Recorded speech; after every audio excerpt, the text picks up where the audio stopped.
প্রথমে এই বাংলাদেশি ভিখারিদের ভিডিওটা একবার দেখুন।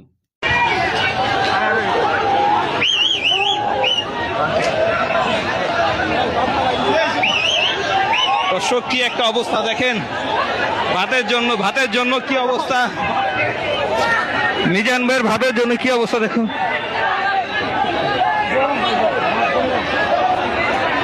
দেখুন দর্শক, কি অবস্থা। আমি ভাই একটা কথা এখনো বুঝতে পারি না, এই বাংলাদেশিদের মাথায় বুদ্ধি আর কবে হবে? ভারত থেকে যদি এদের দেশে চাল না পাঠানো হয়, এদের পেটে দুবেলা ভাত জুটবে না। এরা নাকি আবার বড় বড় স্বপ্ন দেখে ভারত দখল করার মতো।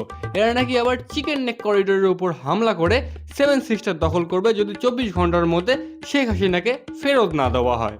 24 ঘন্টার মধ্যে যদি শেখ হাসিনাকে আমাদের হাতে ফেরত দেওয়া না হয়, তাহলে 7 সিস্টার তোমাদের আর থাকবে। বলেন তো, মানা যায়?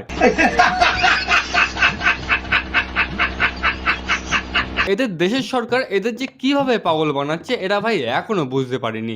এদের দেশের সরকার এদের মাথায় হাত বুলিয়ে এদের দেশের এক একটা করে বন্দর বিদেশিদের হাতে তুলে দিচ্ছে, আর এরা কি করছে? মূল্য চুষছে। চট্টগ্রাম বন্দরের Laldia new mooring container terminal এবং ঢাকার পানগাঁও টার্মিনাল 25 থেকে 30 বছরের জন্য বিদেশি অপারেটরদের হাতে ছেড়ে দেওয়া হবে। ভাই এই জন্য তোদেরকে বলি, তোরা একটু ভারতের পিছনে লাগা বন্ধ কর, না হলে বাংলায় একটা প্রবাদ আছে না, এত কষ্টের আয় নিয়ে যাবে ঘর জামায়। না মানে একদিকে পাকিস্তান তো তোদের দেশকে জঙ্গি গোষ্ঠী বানিয়ে রেখেছে, যা পরবর্তীকালে তোদের দেশের কাল হয়ে দাঁড়াবে, আর একদিকে তোদের দেশের এক একটা করে বন্দর বিদেশিদের হাতে চলে যাচ্ছে। আর তোরা কি করছিস? কি আবার মূল্য চুষছিস? না ভাই, আমার সত্যি এই বাংলাদেশি কাউন্টার দেখে বড্ড মায়া লাগে। না মানে যে দেশ, মানে ভারত, যে দেশ তার ছেলেকে ছোটবেলা থেকে খাবিয়ে দাবিয়ে বড় করে মানুষ করেছে, এখন তাদের এই অবস্থা সত্যি দেখে বড্ড মায়া লাগে।